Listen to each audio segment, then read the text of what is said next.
हम लक्ष्मी चौधरी अहाँ सब गोटे के प्रणाम करे छी। आई हम एकटा राम और सबरी माता के भजन गावा जा रहल छी। रामचंद्र जी और सबरी माता के भजन के मांग सुनीता झा जी केने छलखिन हैं। बहुत बहुत धन्यवाद जे अहाँ गीत के मांग केनो और क्षमा प्रार्थी छी जे बहुत अधिक विलम्ब भ गेल। ई गीत हमर खुद के रचना कैल अइ। कोशिश कर रहल छी जे गीत नीक लागे और गीत नीक लागत त ई गीत के शेयर करब, लाइक करब। धन्यवाद। सुनु सुनु माँ सबरी हमरो बचनिया, सुनु सुनु माँ सबरी हमरो बचनिया। आबै छथिन तोरो भगवान हे, आबै छथिन तोरो भगवान हे। सुनु सुनु माँ सबरी हमरो बचनिया, सुन सुन माँ सबरी हमरो बचनिया। आबै छथिन तोरो भगवान हे, आबै छथिन तोरो भगवान हे। कुशक आसन झाड़ियो छायब तहि पर फूल छिड़िया बहे।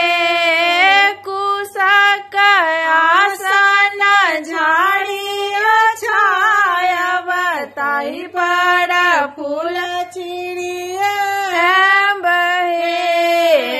सुन सुन माँ सबरी हमरो बचनिया, सुन सुन माँ सबरी हमरो बचनिया। आबै छथिन तोरो भगवान हे।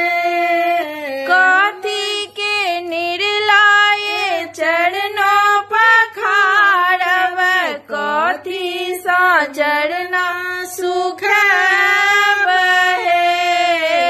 कथी के निर्लाय चरना पखारब, कथी सा चरना सुख बहे।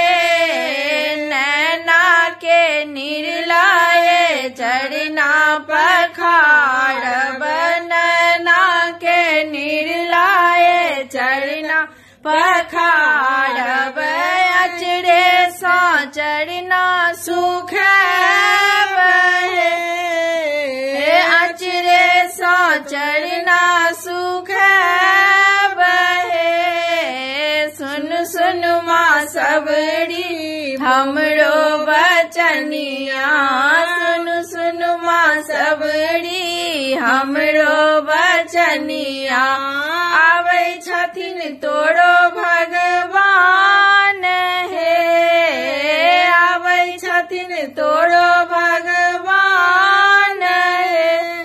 राम लखन मुख छन छन निहारती, छन छन निहारे भगवान हे।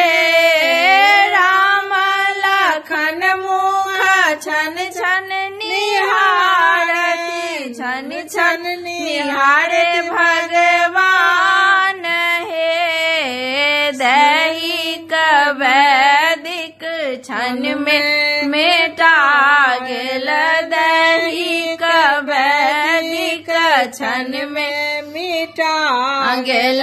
मिट गेल धरती सा पाप हे, मिट गेल धरती सा पाप हे।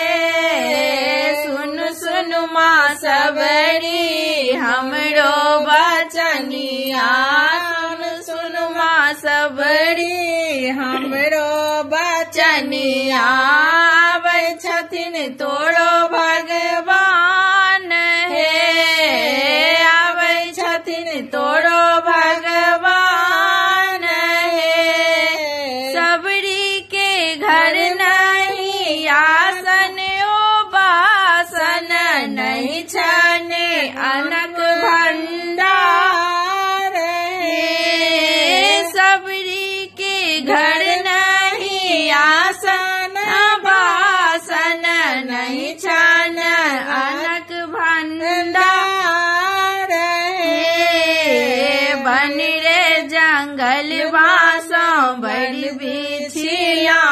नव बड़ी जंगलवा सो बड़ी बिछिया लल भगवान के भोग लगे बहे भगवान के भोग लगे बहे सुन माँ सबरी हमरो बचनिया सुन माँ सबरी हमरो बचनिया आबै छथिन तोरो भगवान हे आबै छथिन तोरो